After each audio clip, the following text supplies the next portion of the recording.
На Белсаті новини. Коротко про головне розповіду я, Юлія Лобанова. Вітаю і починаємо.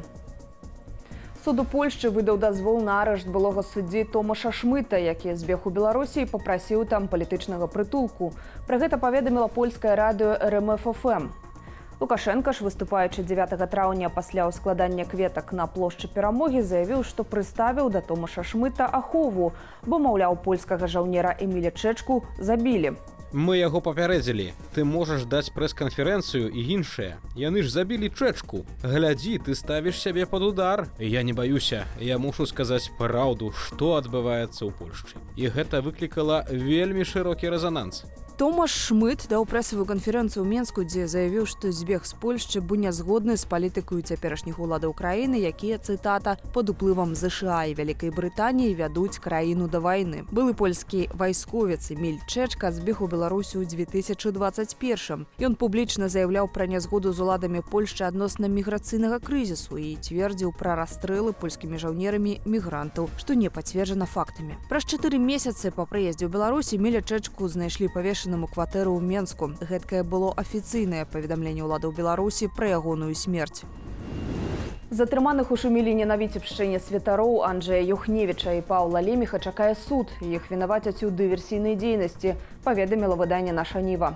Пра іх затрыманне напярэдадні паведаміў тэлеграм-канал «Хрысціянская візія». Рэжым Лукашэнкі не ўпершыню затрымлівае святароў розных канфесіяў. Паводле падлікаў хрысціянскай візіі, па стане на 10 красавіка прынамсі 76 беларускіх святароў зазналі пераслед ад уладаў. Некаторыя з іх былі вымушаныя з'ехаць з Беларусі. Трэці суд у гэтак званай карагоднай справе распачнецца ў берасці 10 траўня. Пра гэта паведаміў праваабарончы цэнтр «Вясна».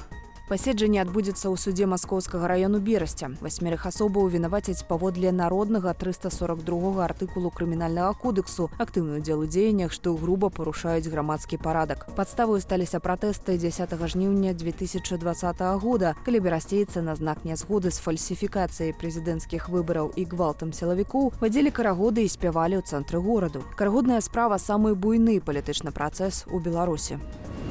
Перакладчыца Вольга Калацкая не выходзіць на сувязь. Раней радыё «Свабода» паведамляла са спасылкаю на навукоўца Сергея Бесараба, што жанчыну затрымалі. Аднак іншыя крыніцы сцвярджаюць, што гэтая інфармацыя магла быць памылковай.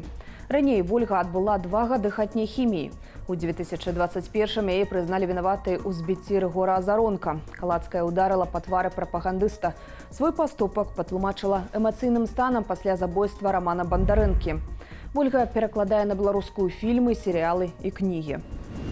У Арменіі трываюць акцыі грамадзянскага непадпарадкавання. Незадаволенасць выклікалі тэрытарыяльныя саступкі Азербайджану, на якія пайшоў урад краіны. Гаворка пра пагадненне наконт перадачы Баку з боку Ерэвану 4 вёсак уздоўж мяжы. Патрабаванне ўдзельнікаў шматтысячнага мітынгу, які прайшоў напярэдадні імпічмент прэм'ер-міністра. Акцыю ўзначаліла царква ўпершыню постсавецкай гісторыі краіны. Заклік Ніколу Пашыньяну пайсці з пасады агучыў арцыбіскуп Баграт Галстаньян.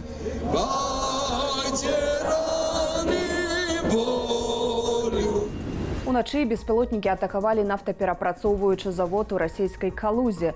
Гэта найбуйнейшае нафтахімічнае прадпрыемства Калужскай вобласці.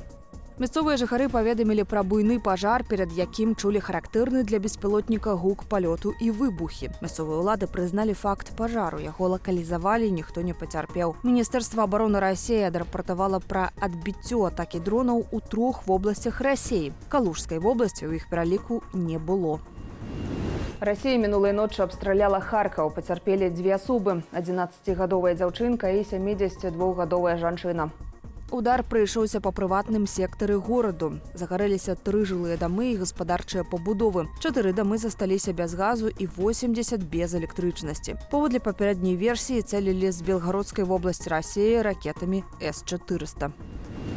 У французскім Марселі завяршыўся першы этап эстафеты алімпійскага агню, аднаго з сімвалаў алімпійскіх гульняў. Кубак з ім запаліў былы футбаліст Дид'е Драгба, які гуляў за марсельскі алімпік, а затым перайшоў у Чэлсі.